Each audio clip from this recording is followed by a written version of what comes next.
এরকম একটা আশঙ্কা কিন্তু বাংলাদেশের মানুষ করছেন। আজকে প্রধান বিচারপতি বলছেন যে বৈষম্যের কারণে কেউ যেন ন্যায় বিচার থেকে বঞ্চিত না হয়।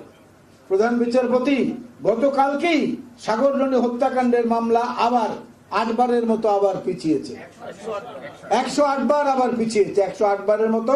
এই তদন্ত রিপোর্টটাই আজ পর্যন্ত জমা হয় নাই। এরকম দুজন প্রখ্যাত সাংবাদিক তাদের সেই মামলার বিষয়ে আজ পর্যন্ত তদন্ত শেষ করতে পারলো না।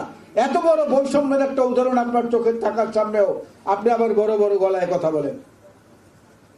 অ্যাডভোকেট আব্দুল সালাম এখানে বলেছেন, নির্বাচন কমিশনার বলেছে যে ভোট কাকে বলে বাংলাদেশের মানুষ যেন কোনোদিন না বলে এরকম ভোট করে দেখাতে হবে।